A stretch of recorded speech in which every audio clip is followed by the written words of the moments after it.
Paula and her husband, Simon, are driving home when Simon suddenly spots something in the middle of the road and alerts his wife to be careful. Paula stops the car and the couple get out of the car, finding a wandering girl who is following the road marking. As they approach her, the girl gets scared, then runs into a speeding bike. The motorbike attempts to dodge the girl and crashes off the road. They immediately rescue the girl while surprisingly ignoring the dying rider. They bring them into a hospital where the doctor explains that she's in a very sick condition. Not long after, the detectives arrive, questioning the couple about the girl's background, but they don't know anything about her. In the morning, the couple finally make it home. Paula immediately rushes into the bathroom where she secretly injects some medication to her belly, then resets the alarm for the subsequent dose. It seems like she deliberately tries to hide it from his husband. Still that day, Paula and Simon return to the hospital. Dr. Gloria tells them that the girl's muted and her kidney function is low, but she assumes that her name is Clara after she reacts strongly when a nurse with the same name is being called.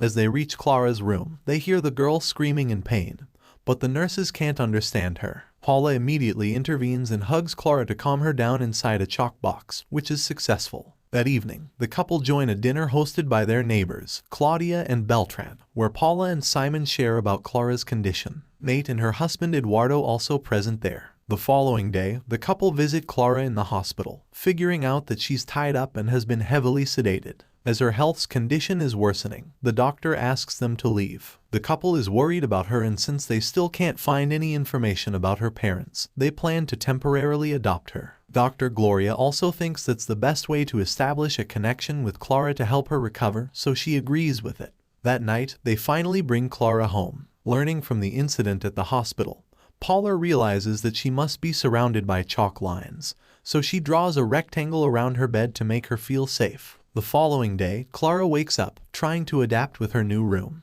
Paula even prepares a breakfast for her and attempts to form a deeper bond with the girl. Soon, Paula does an experiment using a plant pot to learn more about Clara's uniqueness. She discovers that the girl will be okay as long as she does not pass the chalk boundaries. The couple decide to draw a path along the house so that she can move freely. The next day, Dr. Gloria comes to the house to check on Clara's condition. She forces the girl to step over the chalk line and tells the couple to wait in the kitchen. As soon as Gloria erases the line, Clara begins to scream in pain and speaks for the first time. She repeatedly shouts the word Booma until Paula can't take it anymore and decides to intervene to calm her down. Afterwards, they continue the session where Gloria asks her about the words she spoke before, but she refuses to talk. Instead, Clara whispers some phrases to Paula, to which the women can't understand. As time goes on, Clara begins to feel safe around Paula. After that, Paula and the others gather again for another neighborhood meeting. When they're eating together, Eduardo volunteers to get a glass for Paula in the kitchen. Next day, Claudia brings her daughter to play with Clara,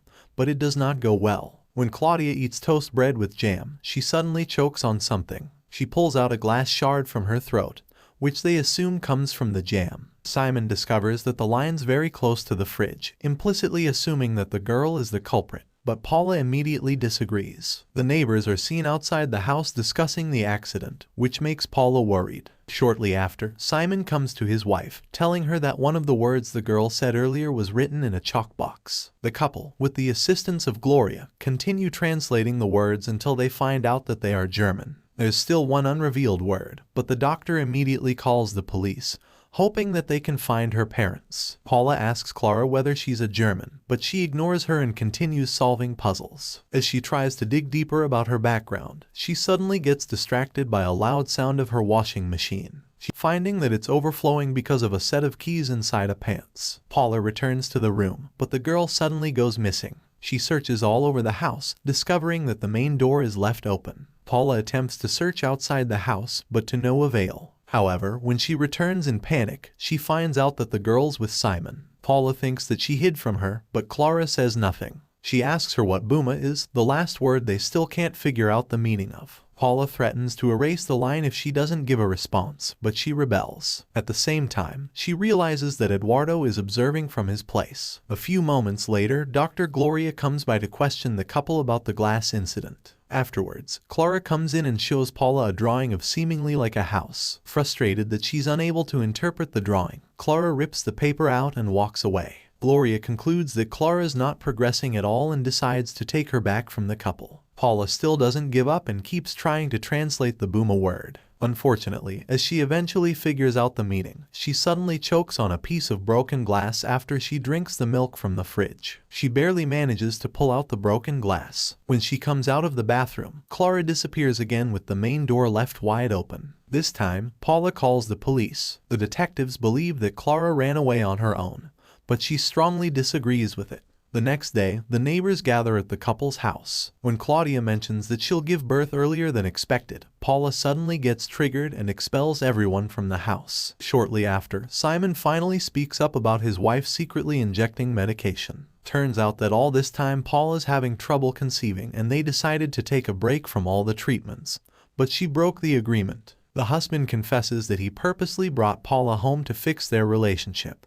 But it seems that the presence of the girl only makes it worse. When Simon's away, Paula gets a call from Clara, immediately reporting it to the police. At the police station, the detectives trace the call and reveal that the call was made from Paula's phone. Thus they think that Paula's having some mental problem. Upon completing the medical examination, she's allowed to go home. As Paula leaves, she steals a file consisting of crime against children cases in Germany. While reviewing the documents carefully, she comes across a case of a 12-year-old girl named Ingrid and accidentally finds a photo with the same origami that Clara made earlier in their house. Paula approaches the responsible forensic pathologist to gather more information. After begging several times, the doctor reveals that the victim's kidneys were no longer functioning. Paula continues surfing on the internet, finding origami with a similar shape that Clara made on the victim's house. Arriving at home, she rushes over to Clara's room and finds the same origami on the window. She examines Clara's previous drawing and eventually discovers that it depicts Eduardo's house from the window. Again, she sees Eduardo observing her from his house. The mystery is finally solved.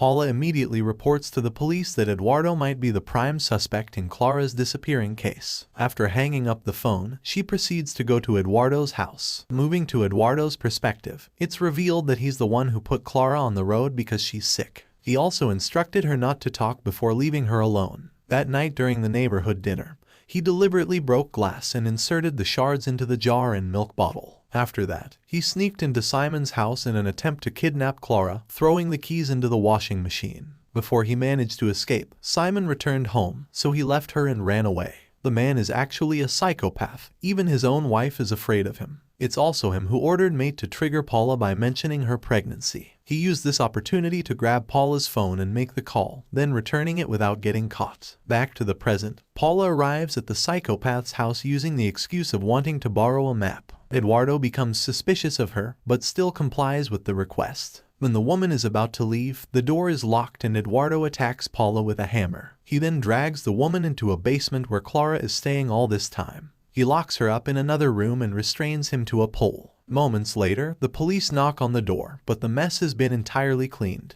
Coming back to the basement, Eduardo interrogates Paula, who confesses that he's found Ingrid from the documents she stole earlier. While the psychopath is away, Paula manages to open the door and pass the chalk to Clara, asking her to be brave and make her own way out. Meanwhile, after searching in Paula's house, Eduardo finally finds the evidence. He returns to the basement, but cannot find the girl there. The enraged psychopath rummages all over the place. Fortunately, Clara manages to reach the door and lock the adults inside the basement. She keeps drawing a path for escape until she's stuck at the main door of the house. Left with no option, Clara forces herself to walk past the chalk line for the first time in her life. She manages to walk a few steps and screams for help, but Simon's talking on the phone, not paying attention at the window. Bad luck for her, Mate finds the girl and takes her back to the house. In the morning, Mate suddenly is not afraid of his husband anymore, stating that she'll finally have the freedom she deserved in her life.